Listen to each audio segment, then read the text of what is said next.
পারমাণবিক অস্ত্রের উন্নয়ন এবং পরীক্ষা কার্যক্রমকে দেশের নিরাপত্তার জন্য বেশ গুরুত্বপূর্ণ বলে মনে করেন উত্তর কোরিয়ার সর্বোচ্চ নেতা কিম জং উন। এরই ধারাবাহিকতায় সম্প্রতি দেশটির জাতীয় প্রতিরক্ষা বিশ্ববিদ্যালয়ে এক বক্তব্যে বলেন, উত্তর কোরিয়া পারমাণবিক অস্ত্র কর্মসূচিকে দ্রুত এগিয়ে নিয়ে যাবে। এছাড়া দেশের বিরুদ্ধে কোনো আক্রমণ হলে পিয়ংইয়ং পারমাণবিক অস্ত্র ব্যবহারে দ্বিধা করবে না।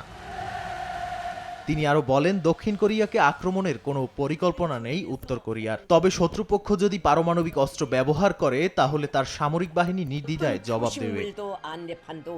কোরীয় উপদ্বীপে চলমান উত্তেজনার মধ্যে কিমের এমন মন্তব্য আন্তর্জাতিক সম্প্রদায়ের কাছে উত্তর কোরিয়ার আক্রমণাত্মক সামরিক মনোভাবের স্পষ্ট বার্তা দিচ্ছে বলে ধারণা অনেকের। যদিও নিজেদের লক্ষ্যে খুব দ্রুতই এগিয়ে যাচ্ছে উত্তর কোরিয়া, তবে এই পরিস্থিতি আঞ্চলিক স্থিতিশীলতা এবং নিরাপত্তার জন্য উদ্বেগ তৈরি করছে বলে জানান বিশ্লেষকরা।